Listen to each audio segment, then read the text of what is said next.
Clarification. माननीय नेता प्रतिपक्ष। माननीय अध्यक्ष महोदय, जिस विषय पर माननीय मुख्यमंत्री जी ने भी अपनी बात कही और माननीय सदस्य श्री जनार्था जी ने भी अपनी बात कही, मैं सिर्फ इसमें यही कहना चाह रहा हूँ, चलो बुला देते हैं आप कि ये विषय सचमुच में अनुरोध पर ये विषय जो है बहुत गंभीर विषय बनते जा रहा है और इस विषय को गंभीरता की तरफ जिस तरह से जा रहा है उस तरह से ये कानून व्यवस्था का एक बहुत बड़ा मुद्दा ये शिमला शहर के अंदर नहीं पूरे प्रदेश में भी बन सकता है। इन सारी चीज़ों को लेकर के भी इस तरह से देखने की आवश्यकता है। अध्यक्ष महोदय, ये जो स्ट्रीट वेंडर का जो जिक्र किया है, हमने अपनी गवर्नमेंट के दौरान ये प्रयास किया था, क्योंकि बहुत आसानी से हिमाचल प्रदेश में बाहर का कोई आदमी आता है वो पहचाना जाता है, मालूम पड़ जाता है यहाँ का नहीं है, आने के लिए किसी को रोक नहीं है। इस देश का नागरिक कोई भी आ सकता है, नियम के मुताबिक बाहर का भी आदमी घूमने फिरने आता है वो भी आता है।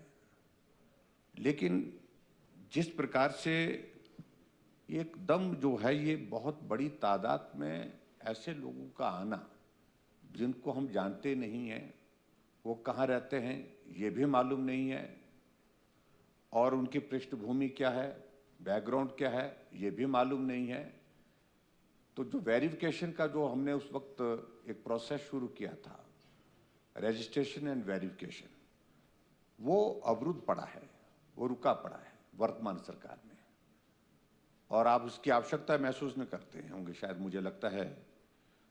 और दूसरी बात तो हमको थोड़ा कई बार बोलने में भी एहतियात बरतनी चाहिए। जिस प्रकार से मैं क्षमा चाहूँगा, मैं जिक्र कर रहा हूँ, माननीय मुख्यमंत्री जी ने सरकार बनने के बाद थोड़ा एक जिक्र किया कि 97% हिंदू के इस प्रदेश में मैं हिंदूवादी पार्टी को हरा करके आया हूँ, हम हरा करके आए।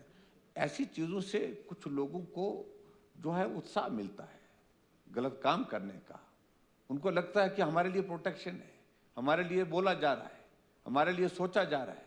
तो ऐसी सूरत में मुझे लगता है कि ये स्थिति और ज़्यादा आगे बढ़ जाती है और ये जो घटना घटित हुई है इसका डिस्पोजल जल्दी करना चाहिए। ये लंबी तारीखें देते देते बहुत लंबा प्रोसेस हो गया। इसको रूटीन का मसला मत सोचिए आप, या आप सोचेंगे कि भाई हिमाचल प्रदेश में जो अनऑथराइज कंस्ट्रक्शन है वो लंबे समय से चल रहा है, लंबे समय से केस चल रहे हैं। वो एक इंडिविजुअल विषय हो सकता है किसी का अनऑथराइज कंस्ट्रक्शन का, जिसका कोई घर अनऑथराइज तरीके से बना है, लेकिन ये कम्युनिटी से जुड़ गया है, ये विषय ये समाज से जुड़ गया है, ये प्रदेश के बहुत बड़े वर्ग की भावनाओं से जुड़ गया है ये विषय। इसलिए सारे विषय को अलग तरह से देखने की आवश्यकता है।